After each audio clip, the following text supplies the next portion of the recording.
자, 우리 이제 이 세상에서 치장하고 장식하고 하던 헛된 꿈 다 내려놓고 주님이 주시는 꿈, 목적, 그것만을 위해서 사는 존재. 사실 예수 믿는 거는 그건데요. 시간 관계상 여기서 뭐 제가 다 설명드릴 수는 없지만 제가 볼 때 오늘날 기독교의 가장 큰 문제는 오늘날의 기독교가 영혼 구원에 초점이 맞춰져 있는 게 저는 우상숭배라고 생각하는 사람. 영혼 구원이 절대 중요하지만 없어서는 큰일 나지만 그거보다 먼저 있어야 될 게 빠져버렸어요. 그게 삼위일체 하나님이 이 세상 만들기도 전부터 갖고 계시던 꿈, 목적. 그 목적이 거기에서 시작이 해야 돼요. 복음은. 그런데 인간이 타락하고 무법자로 살아서 그려놓은 그 옛사람으로 전락했기 때문에 새 사람 되게 하기 위해서 구원을 시켜야 되잖아요. 그렇죠? 그러니까 구원은 목적이 아니라 하나님의 원래 목적으로 가기 위한 수단이에요.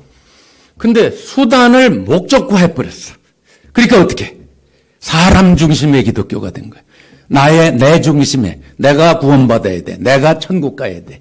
내가 살아야 돼. 좀 하나님이 멀쩡히 살아계셔서 목적을 갖고 우리를 창조하셨는데 우리는 내가 살아야 돼. 에서 출발을 해버려. 말은 맞는데 그 우상이에요. 자칫 잘못하면 개인 구원의 우상 속에서 살다가 결국 신앙을 나를 위해서 살다가 죽는 것으로 끝나게 되면 하나님이 하고 싶은 일은 창세전에 삼위일체 하나님이 엄청난 목적을 가지고 자기랑 똑같은 존재들로 생명을 주셔서 이루고자 하는 꿈이 있는데 그 꿈에 관심 있는 사람 별로 없죠. 자, 그렇기 때문에 저는 이 교재를 쓰면서 이게 뒤집어질 수만 있다면 혁명이 일어나는데 그래서 제가 찬송가도 제가 개사를 했어요. 주님이 주시는 꿈입니다. 내 꿈 말고 지난밤 꿈에서 보고 어쩌고 저쩌고 그렇게 가사가 돼 있지만 저는 그런 가사 아주 싫어합니다.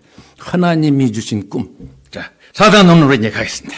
하나님 나라는 어디에? 골로새서 말씀을 토대로 해서 하나님 나라는 도대체 어디에 있는가? 장소인가? 뭔가? 자, 거기 보시면 요한보다 큰 자들, 예수님께서 침례 요한에 대해서 하신 말씀, 대단한 말씀이죠. 내가 너에게 말하노니 여자가 낳은 자 중에 요한보다 큰 자가 없도다. 그러나 하나님의 나라에서는 극히 작은 자라도 그보다 크니라. 누가복음, 마태복음에 나오는 말씀. 여자가 낳은 자 중에, 그러니까 이 세상의 모든 인간 중에 그 말이죠.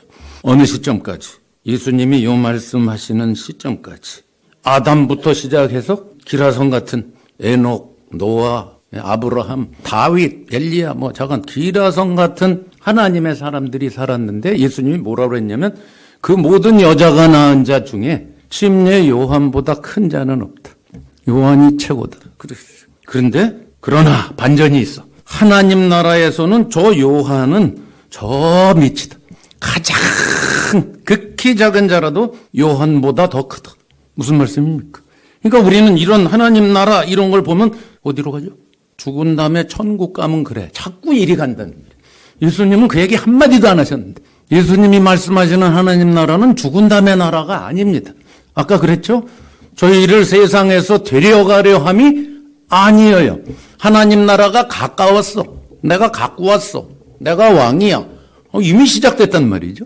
이 땅에서부터 하나님 나라를 살고 있는 그 나라를 말하는 거예요. 거기에 들어온 가장 작은 자, 별 볼 일 없는 것 같아도 생명의 복음을 알고 하나님의 통치를 받고 무명으로 평생 살아도 즉 쉽게 말하면 하나님의 생명의 교회에 그냥 지체로만 살고 있어도 저 지상에서 가장 하나님이 최고라고 했던 요한보다 더 크다. 할렐루야. 이걸 알아야 돼요. 이게 엄청난 혁명을 일으키는 예수님의 말씀입니다. 그 요한. 그럼 요한이 사실은 굉장히 초라한 사람이에요. 깨야 한 6개월, 1년도 사역을 안 하다 갔어요. 그것도 요한이 활약하던 곳은요. 유대 땅도 아니에요. 갈릴리도 아니에요. 여러분 아시죠? 갈릴리 유대 땅도 아닌 요단강 밖에서 주로 왔다 갔다 하고 침례 몇 명 주고 끝났어요. 근데 이 요한에 대해서 예수님이 왜 이렇게 대단한 인물로 얘기를 해요? 역사상 하나님을 코앞에서 만나서 침례를 준 사람은 요한이 유일하지요. 대단한 사람이에요, 요한이. 별 볼 일 없는데 대단해. 그러니까 요한을 예수님이 크게 대단한 사람으로 얘기했죠. 근데 맨 마지막에 보십시오. 37절. 더 놀라운 것은 인류 역사상 가장 큰 자의 수준이 하나님의 나라에서는 가장 작은 자의 한참 못 미친다. 여러분과 저 오늘날의 교회를 살아가는 모든 생명이 있는 자는 저 요한보다 하나님이 더 크게 여기신다. 어마어마한 가치와 혁명이 있는 얘기입니다. 자, 이런 정체성으로 우리는 교회를 살아가는 겁니다. 자, 38페이지에 하나님 나라에 관한 오해. 아까 다 얘기했어요. 크게 두 가지. 하나는 이 세상을 고치고 개혁해서 하나님 나라를 세운다라는 잘못된 사상. 또 하나는 죽어서 가는 천국. 이 두 가지 잘못된 오류 때문에 오늘날 기독교가 형편없는 종교로 전락을 한 겁니다. 그런데 예수님은 거기 마가복음 1장도 얘기했고 누가복음 17장도 제가 얘기했죠. 하나님 나라가 가까웠다. 하나님 나라는 볼 수 있게 임하는 것이 아니요. 또 여기 있다 저기 있다고도 못하리니 하나님 나라는 너희 가운데 있는 일. 너희 안에가 아닙니다. 너희 가운데. 그 밑에 한번 제가 설명한 걸 읽겠습니다. 예수님은 하나님의 나라가 인간의 눈에 보이는 형태로 세워지는 것이 아니라 눈에 보이지 않지만 예수님이 이 땅으로 가지고 오셔서 이 세상 사람들 가운데 실제 하는 나라라고 하셨습니다. 즉 하나님의 나라는 하나님께서 세우시는 것이지 인간이 개혁해서 세상을 뜯어고쳐서 정치 혁명을 일으켰어. 무슨 칼빈처럼 제네바를 장악하고 루터가 독일을 장악하고 스티븐리가 쥐리를 장악하고 뭐 이렇게 해서 세워지는 나라가 아닙니다. 하나님 나라는 그런 나라가 아닙니다. 자, 둘 다 복음을 제대로 이해하지 못했기 때문에 생긴 오류입니다. 죽어서 가는 나라도 아니고 이 땅에 세상 정보위원회 조직해서 하는 나라도 아니에요. 자, 그게 하나님 나라는 뭐냐? 오늘 한국교회에 제일 위험한 것 중에 하나가 고지론이라는 거예요. 아시죠? 고지론. 고지를 가서 크리스찬들이 정복해야 된다. 대통령, 장관, 국회의원, 대학 교수, 검사, 판사. 이 세상의 고지들. 그렇죠? 거기에 요소에 크리스찬이 들어가야 된다. 들어가면 좋지. 좋게야. 그거하고 하나님 나라하고는 아무런 상관이 없는 거예요. 근데 착각들하고 있어. 신기를 잡는 겁니다. 자, 그렇다고 해서 예수 천당 39페이지. 그러면 예수 천당이면 지금 여기는 대합실이라는 얘기인데. 그래서 제가 거기에 그렇게 썼어요. 중간에. 죽은 후에 천국 가는 것이 구원의 목적이라고 믿으면서 노년의 건강관리를 열심히 하고 중병에 걸렸을 때 나으려고 애쓰는 것은 모순에 속합니다. 제 말이 틀립니까? 죽어서 천국 가는 게 최고의 영광이라고 여기는 사람이 더 살라고 건강식하고 운동하고 앉아있는 것조차 천국에 대한 방해 공작에 불과한 겁니다. 모순이죠. 이것은 마치 기차역에 가서 열차가 당장 오지 않았으면 하고 대합실에 더 머무르려고 안간힘을 쓰는 것이나 다름이 없는 형국이 벌어지고 있어요. 지금. 이런 사상은 그들을 세상에서 데려가시기를 위함이 아니요라는 말씀에 정면 배치가 된다는 것이죠. 요한복음 17장 15절입니다. 이렇게 말씀하신 예수님이 죽은 후에 천국으로 보내시려는 목적으로 우리 인생을 설계하실 리가 만무하십니다. 절대로 그럴 수가 없습니다. 그러면 하나님께서 우리를 이 세상에 보내신 목적은 그럼 과연 무엇인가? 이 교재가 이제 그걸 다루려고 하는 겁니다. 여러분 이미 잘 아시는 얘기입니다. 예수님이 위의 말씀 이후에 하나님께서 이루고자 하시는 목적에 관하여 하신 말씀은 전부 이 땅에서의 일이지 죽은 다음의 일이 아니었습니다. 이걸 우리가 잘 아셔야 돼요.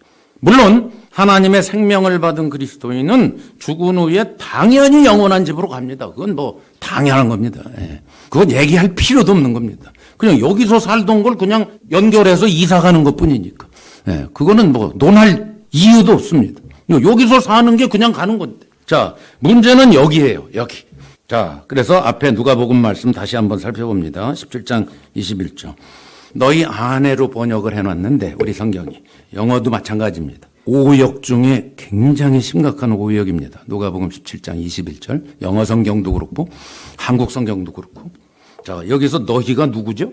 지금 예수님에 대해서 집요하게 물고 늘어지려고 벌떼처럼 달겨든 사람들, 바리새인들 얘기예요. 지금 너희가. 바리새인들이 예수님을 둘러싸고 지금 막 공격을 퍼붓고 있는 장면에서 예수님이 하신 말씀이에요. 하나님의 나라 여기 있다 저기 있다 할 수 없다. 너희 가운데 있다. 이렇게 말씀하신 거예요. 근데 이걸 너희 안에라고 오역을 해버리니까 어떻게 받아들여요? 우리가 프로스텍스팅이라고 그러죠. 죄다 천국이 요 안에 들었대. 마음 안에 천국이 있대. 마음 안에. 아니요, 예수님 그 얘기하신 게 마음 안에 천국 없어요. 예수님은 하나님이 통치하는 나라로 얘기하신 거예요. 자, 그런데 너희 안에, 너희가 누구죠? 바리새인들이에요. 바리새인들이 지금 예수님을 둘러쌌어요. 그 너희는 바리새인들이야.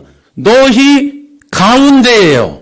엔토스인데 이게 그리스말로 분명히 엔이라는 전치사가 있고 엔토스라는 전혀 다른 전치사가 있죠.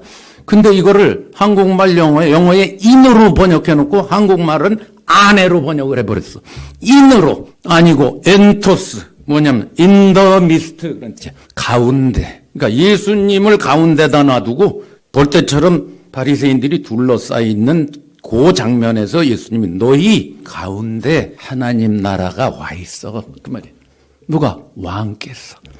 하나님 나라의 왕이 바리새인들 너희가 둘러싼 요 현재 요 장면에서 왕인 내가 있잖아. 하나님 나라는 너희는 메시아가 무슨 우지끝 뚝딱하며 다윗의 보좌같이 딱 거기에 앉아서 다스리는 그런 나라 꿈꾸고 있지. 노. 그거 말고 다윗 같은 그런 왕 말고 하나님 나라 진짜 왕인 예수 그리스도께서 내가 너희들 가운데 이미 딱 와서 공생애 하고 있어. 여기서부터 하나님 나라 시작이야. 여기 땅. 그 얘기 하신 거예요. 그때부터 지금까지 계속 하나님의 나라는 이 땅에서 전진해서 여러분과 저까지 온 겁니다.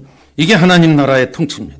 자, 그래서 40페이지 맨 아래 보시면 그러므로 하나님의 나라는 사람들이 로마 제국을 바꾸고 미국을 고치고 대한민국 사회를 개혁하거나 혁명을 일으켜서 세우는 것이 절대로 아닙니다. 그 나라의 왕이신 예수님께서 이 땅에 오셔서 그분의 통치를 드러내신 것이고 지금도 예수님의 생명을 받은 교회를 통해서 그분의 통치가 계속 이어지고 있는 나라. 그걸 성경에서 하나님의 나라라고 그러고 그 얘기를 니고데모한테 하신 거예요. 41페이지에. 차원이 다른 위로부터 태어난 생명에 의해서 벌어지는 나라. 사람이 위로부터 태어나지 아니하면 하나님 나라를 볼 수도 없고 들어갈 수도 없어 라고 말한 그 나라입니다. 자, 이것은 인간의 눈으로는 절대 알 수 없는 하나님의 생명이 있는 자만 볼 수 있는 나라. 그 말입니다. 이 나라예요. 이 나라를 우리에게 맡기시고 통치하라, 같이 통치하자 한 게 지금 우리가 교회 생활입니다. 그래서 이 나라에 대한 오해 때문에 아까 제가 자세히 설명드렸죠. 이 나라를 잘못 알고 있어요. AD 90년경의 교회도 하나님 나라 그러면 이 땅에 다윗의 왕국 메시아 유대인들은 계속 그거 꿈꾸고 앉았고 그렇지 않은 사람들은 죽은 다음에 갈 나라 이거 생각하고 앉아 있을 때 하나님의 나라 천국 하면 다 그렇게 알아들 거 아니에요. 요한이 그러니까 일부러 그 말을 전부 다 빼버린 거예요. 요한복음 내내 생명, 영생. 왜? 하나님과 똑같은 생명을 가지고 현재형으로 살아가는 삶. 그게 하나님 나라야. 그걸 가르쳐 주려고.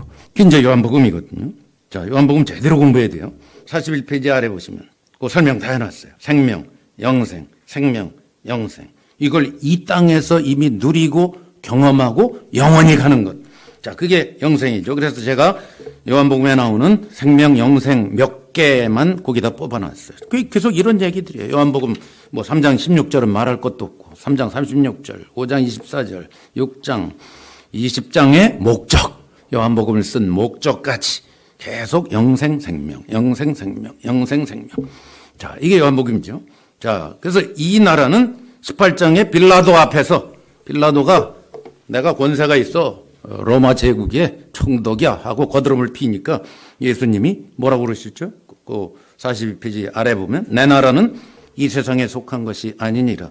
만일 내 나라가 이 세상에 속한 것이었다면 내 종들이 싸워 나로 유대인들에게 넘겨지지 않게 하였으리라. 그러나 이제 내 나라는 여기 속한 것이 아니다. 이 땅에 있는데 속하지가 않았다. 예수님이 그 나라를 갖고 우리에게 오신 겁니다. 그래서 하나님 나라가 어디에 있느냐? 이 문제부터 제대로 짚고 넘어가야 돼요.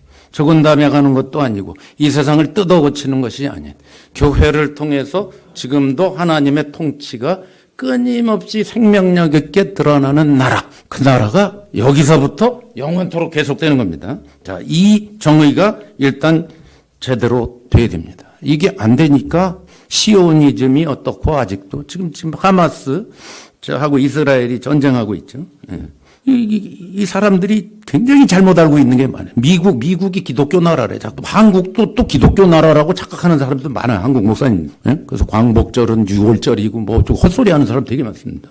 저 이스라엘 하나님하고 아무런 관계가 없습니다. 저 미국 사람들이 영국 사람들하고 짜가지고 저 땅에다가 이스라엘을 1948년 5월 달에 저 땅에다가 이스라엘을 나라를 세워준 건데 저 이스라엘하고 하나님하고 아무 상관없는 거 아시죠? 근데 오늘날 미국이나 한국의 세대주의자들이 아직도 시오니즘이라는 잘못된 사상에 그래서 지금 제가 최근에 유튜브 이런 거 보니까 저 하마스가 저렇게 전쟁을 하니까 드디어 이제 뭐 곡과 마곡이 싸우고 뭐 어쩌고 에스겔서 38장이 이루어지고 이런 헛소리 하는 사람들이 엄청 많더라고요. 아무 상관없어요. 예수님이 왕으로 오셔서 이미 하나님 나라를 시작을 했는데 무슨 저 이스라엘이 무슨 상관입니까, 여러분? 아무 상관없어요. 이거 정확히 여러분들이 정리하셔야 돼요. 지금 하나님의 나라는 저런 시시한 미국, 한국, 대한민국, 러시아, 이스라엘 이런 시시한 나라가 아닙니다. 예수님이 왕이 되어서 지금도 교회를 통해서 역사하는 어마어마한 나라가 있는데 그게 안 보이니까 자꾸 땅의 역사 속에서 국한되어서 착각을 하고 있는 거예요, 여러분. 이거 정리 꼭 똑바로 안 하시면 복음을 알 길이 없어요. 복음이 시시한 맨날 이스라엘 시오니즘 뭐 맨날 휴거 뭐 이런 이상한 거에 사로잡혀 있단 말이죠. 이거 정리 뭐 이 시간 제가 그걸 다 설명드릴 수는 없지만 정리하셔야 돼요. 대한민국이 특별히 하나님의 제사장 나라라고 가리키는 목사들도 많은데 아무 상관없어요. 대한민국하고 하나님하고는 아무런 상관이 없어요. 일본하고 하나님도 상관이 없고요. 제가 옛날에 몰라서 일본이 가라앉아야 된다고 생각을 한 사람인데 일본이나 대한민국이나 하나님 볼 때는 똑같아요. 이제 하나님은 교회를 통해서 드러나는 나라 이외에는 관심이 없어요. 이게 정리가 돼야 돼요. 자, 연습 문제로 갑니다. 고린도서 1장 13절.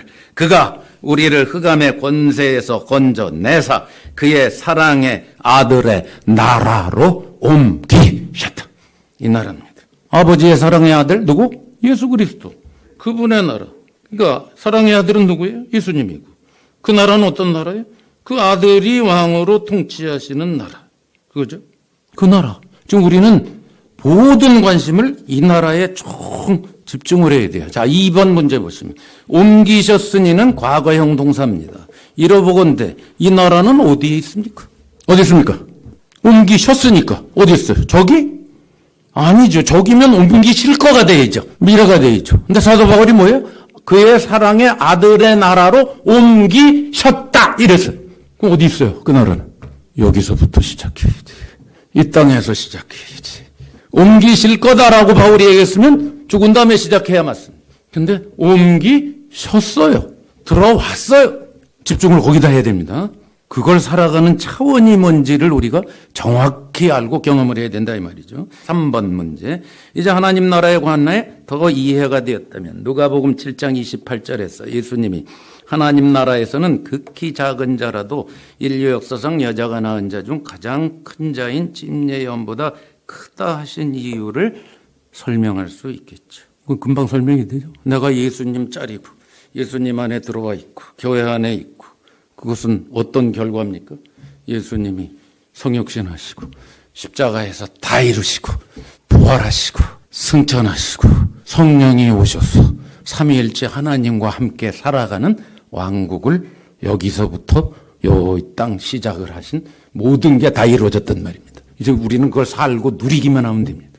이 나라에 대해서 신약 성경이 끊임없이 얘기하는 겁니다. 교회 안에 아무리 작은 지체라도 그 지체가 생명이 있다면 저 침례요한은 저 아래다 이 말이죠. 이런 어마어마한 신분과 정체성을 갖고 살 수 있는 이런 차원이 교회입니다. 이제 자 이거에 대해서 우리가 살펴보려고 그래요. 4번 그렇다면 당신이 위로부터 태어나 하나님의 나라로 옮긴 바 되어 역사상 가장 큰 자인 요한보다 더 크다는 사실이 지금 당신에게 어떻게 다가옵니까? 이 문제예요. 아, 그렇구나. 아니면 대박이구나. 혁명입니다.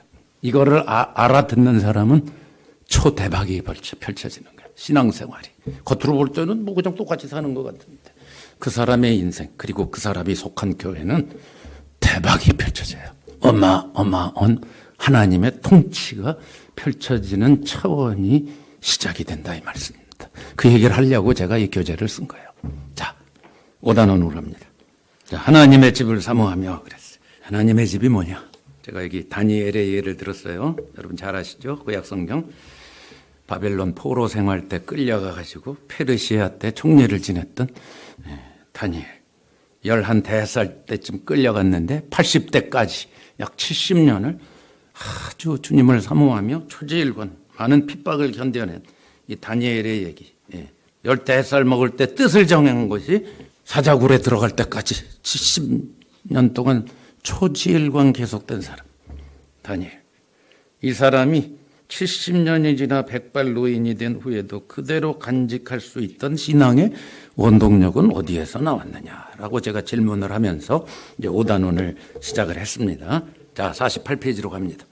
자, 앞에서 선악을 알게 하는 지식나무, 옛사람, 새사람 다 얘기했어요. 생명나무 다 얘기했어요. 자, 이것은 전부 이제 창세기 앞장 1절, 2절, 3절에 나오는 얘기는 전부 하나님의 창조 목적과 관련된 얘기죠. 아까 얘기했습니다. 제가 이 시간 첫 시간에 개인 구원에 초점 맞추는 우상에서 해방되어야만 하나님의 창조 목적이 보이는 거예요. 그러니까 성경을 보는 눈이 확 뒤집어져야 돼요. 하나님의 위치에서 성경을 봐야 돼요. 성경 공부를 평생 해도 소용없어요. 제가 아는 120독한 양반을 제가 알아요. 목회에 40년 동안 잘한 목사님이 120독을 하셨다고. 근데 하나님의 창조 목적을 자기는 몰랐다고. 성실하게 목회했는데 하나님의 목적은 전혀 몰랐다고. 그럴 수 있어요. 성경을 잘한다고 하나님의 목적을 아는 건 아니거든. 그렇죠? 하나님과 마음이 통해야지 그건 아는 건데. 자, 여러분이 잘 아시는 하나님의 오이코노미아. 오랜 세월을 살아 인생의 후반기에 이른 우리 노년들. 삶의 목적이 먹고 놀고 자고 지식 습득하고 성공하고 돈 벌고 자식 키우고 건강하고 여행 즐기고 적어도 이런 것이 아닌 정도는 아는데 그럼 목적을 진짜 아는가?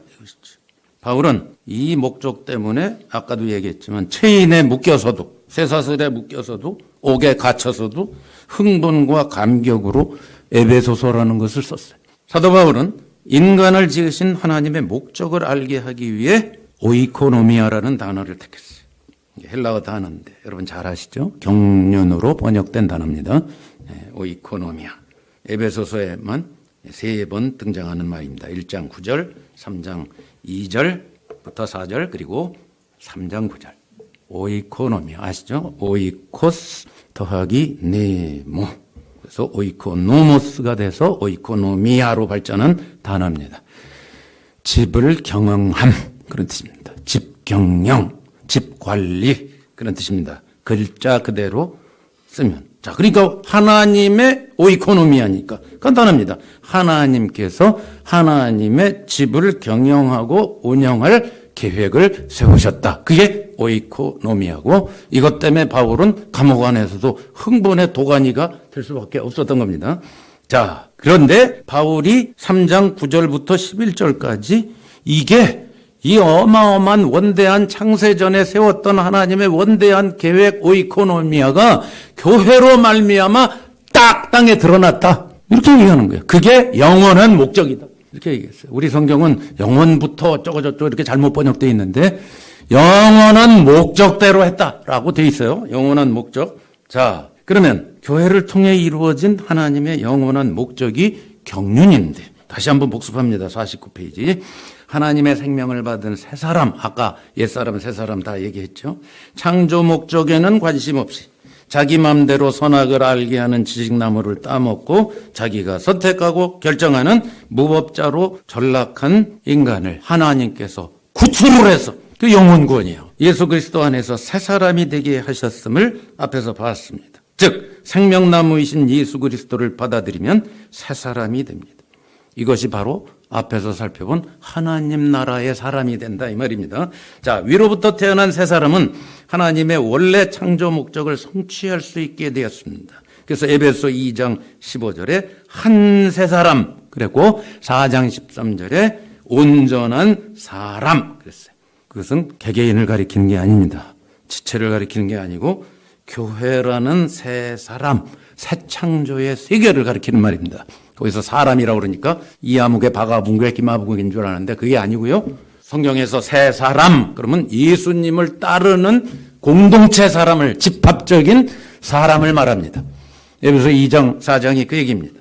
그래서 바울은 끊임없이 공동체를 강조하게 돼요. 그래서 1장에 만물을 그의 발 아래 복종하게 하시고 그를 만물 위에 교회의 머리로 삼으셨다. 교회는 그의 몸이니 만물 안에서 만물을 충만하시는 자, 타게 하시는 자의 충만 자체가 교회다. 저 여러분이 속한 교회는 만물의 창조자이신 예수님 하나님 아버지께서 그분의 충만을 전부 자신의 충만을 전부 드러낸 게 교회란 말이에요. 이것을 자각하고 깨닫고 경험하는 것은 대박이에요. 이거를 경험 못하고 교회라는 조직을 운영하고 있으니까 대박이 경험이 안 되는 거예요. 네. 자, 이는 이제 교회로 말미암아 하늘에 있는 통치자들과 권세들에게 하나님의 각종 지혜를 알게 하려 하심이 곧 영원부터 우리 주 그리스도 예수 안에서 예정하신 뜻대로 하신 것이라. 3장 10절 11절. 교회로 말미암아 통치자와 권세, 마귀, 천사, 모든 영적 세계 그 친구들이 하나님의 각종 지혜를 알게 됐다고요. 교회가 오기 전에는 몰랐어.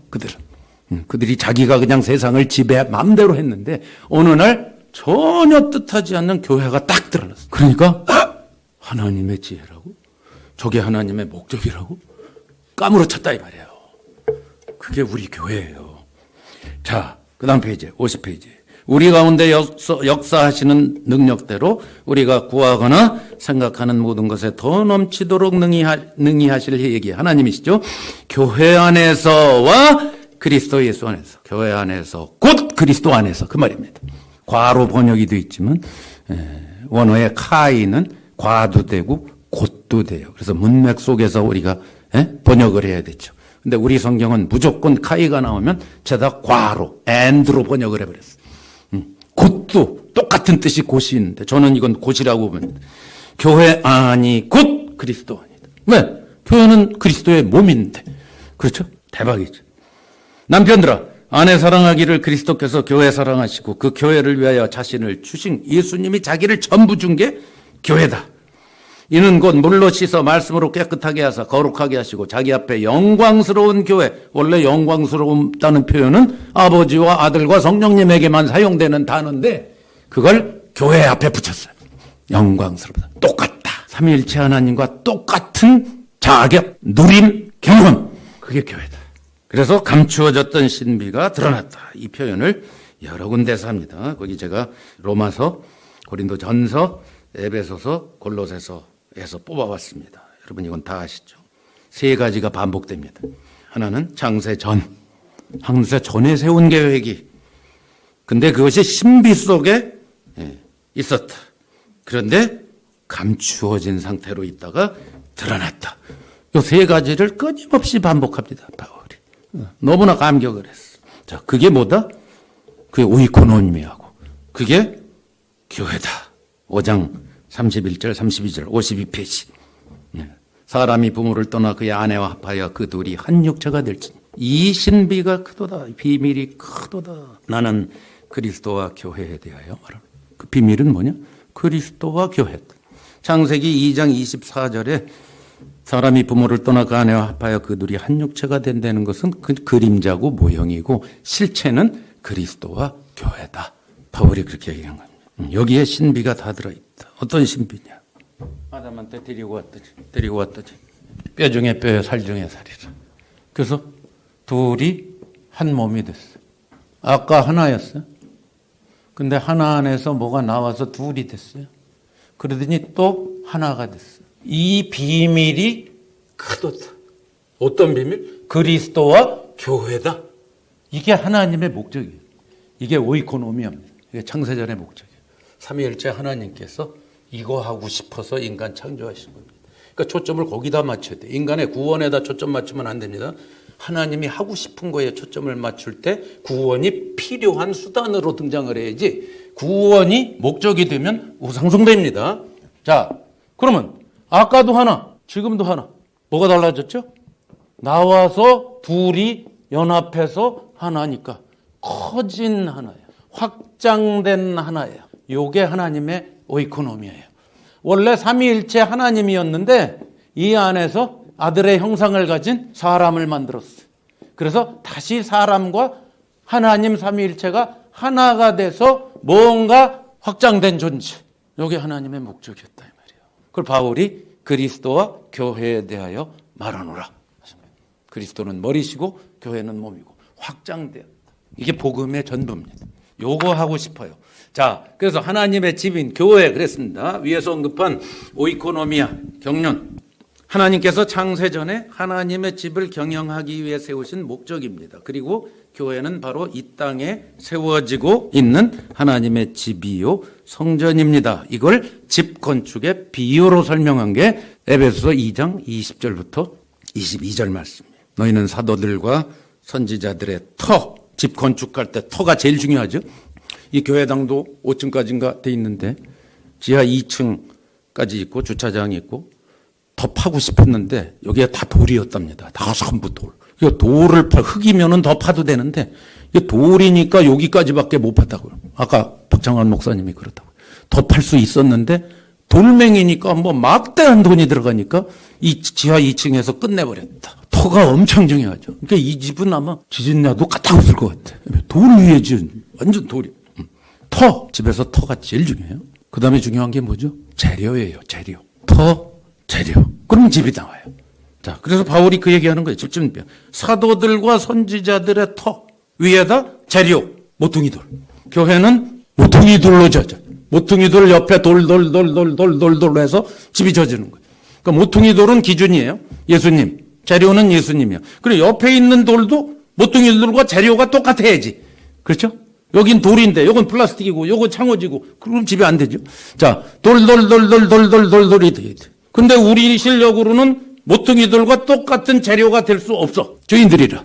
이거 어떻게? 주님의 은혜로 우리를 예수님과 똑같은 생명을 주셔서 모퉁이들과 동질인 DNA를 갖게 하셨어요. 재료가 똑같아. 거기에만 하나님이 사신다.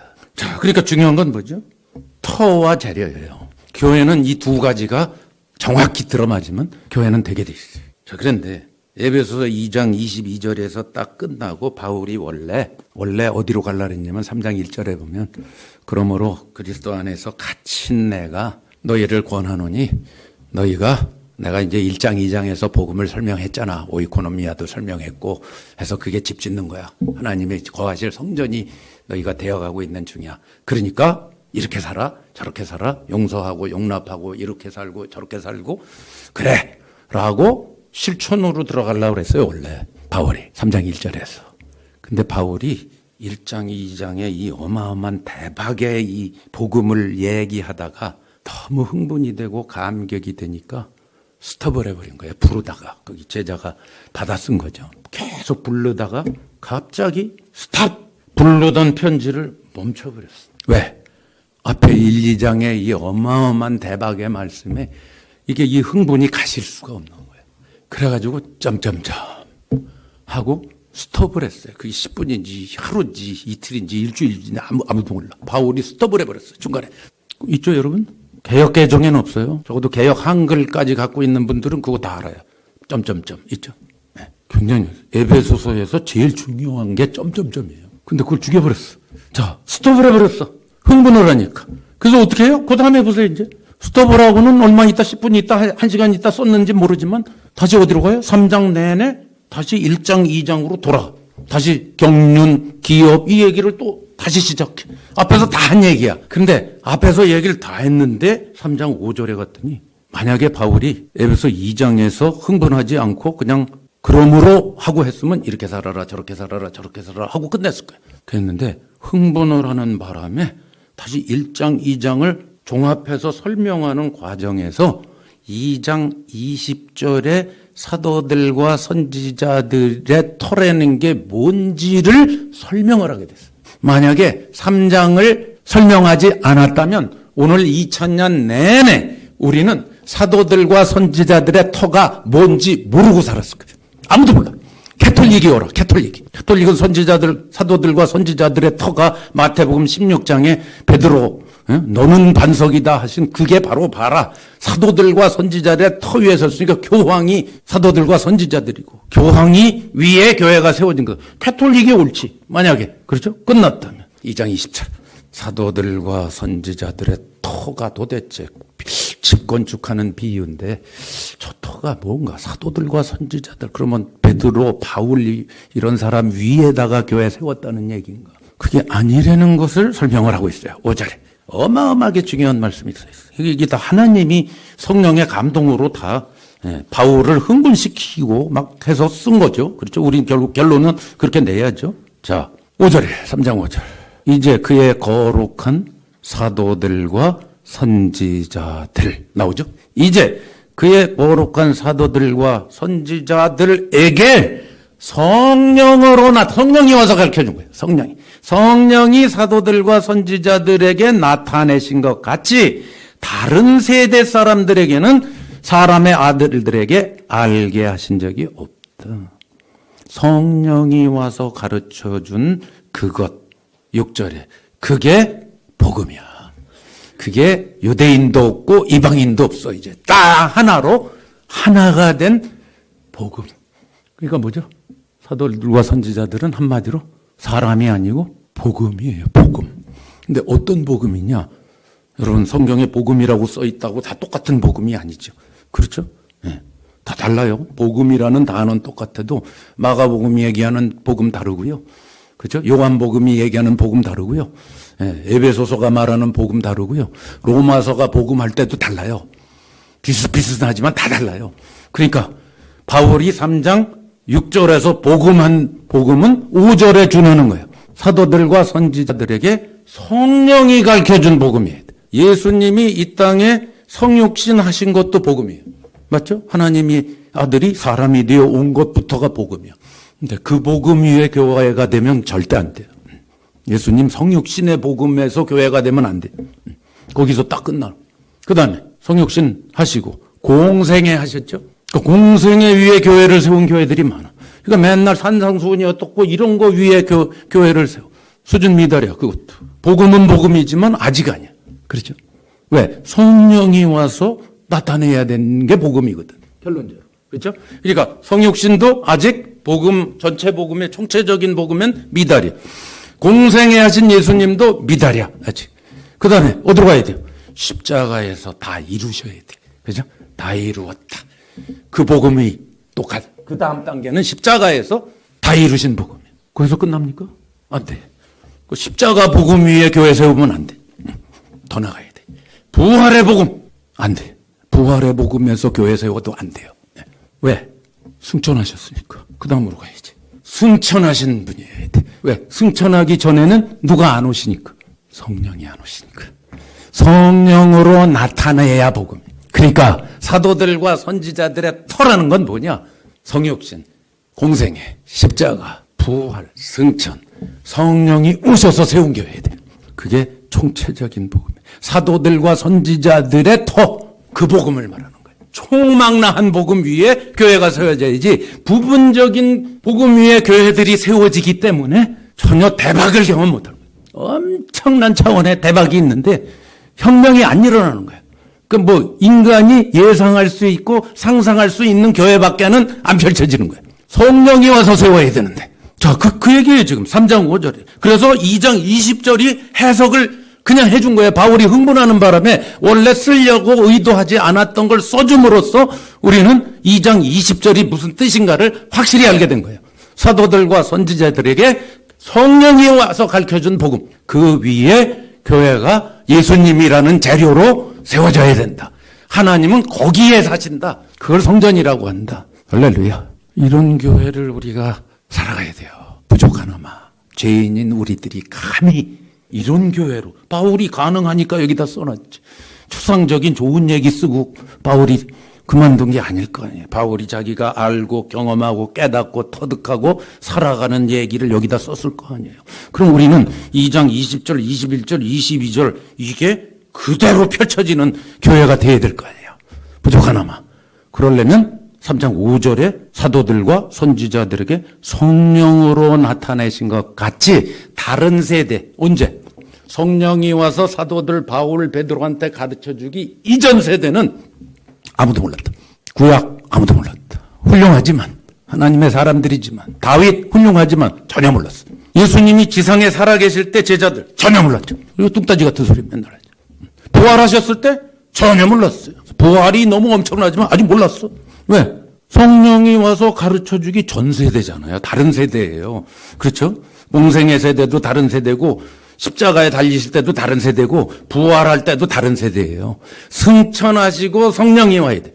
그 복음 위에 교회가 세워질 때 비로소 바울이 얘기하는 오이코노미아가 이루어지는 거예요. 아까 얘기한 삼위일체 하나님이 자기 생명을 낳아서 다시 그 생명과 교회와 하나가 돼서 크게 되고 싶다. 확장하고 싶다. 이게 오이코노미아. 이 비밀이 크도다. 내가 그리스도와 교회에 대해 말하노라. 이거에 우리는 올인해야 돼. 요 얘기를 쓴 게 바울은 요렇게 썼고 요 얘기를 표현만 조금 다르게 한 게 요한복음 14장, 15장, 16장이에요. 요한은 그렇게 예수님 말씀으로 표현한 것뿐이에요. 자, 보혜사가 와서 뭐를 하겠다.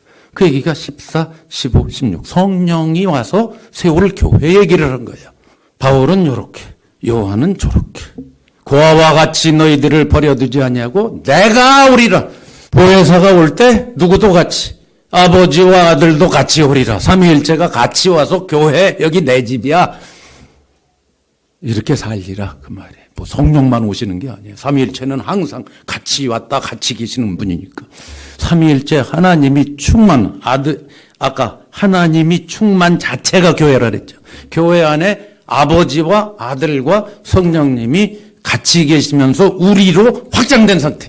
요거를 하고 싶다. 요게 오이코노미아다. 이 말입니다. 자, 이게 깨달아질 뿐 아니라 이게 나의 삶이 되고 호흡이 되고 인생의 목적이 되고 이게 나의 특기가 되고 취미가 되고 삶 자체가 되는 것. 그걸 교회 생활이라고 그러는 거예요. 그런 교회가 세워져야 돼요, 이 땅에. 그래서 전부 바울이 그 2장 20절부터 22절까지 에베소서에 써 있는 동사, 명사가 죄다 그게 전부 집과 관련된 단어만 써놓은 거예요. 에포이코도메오, 오이코도메오 더하기 에피라는 전치자를 써서 뭐뭐 위에 집을 짓다. 그런 뜻이고 세우심이란 뜻이. 건물, 오이코도메, 오이코스 더하기 덴무, 건축물, 건물 그런 뜻이죠.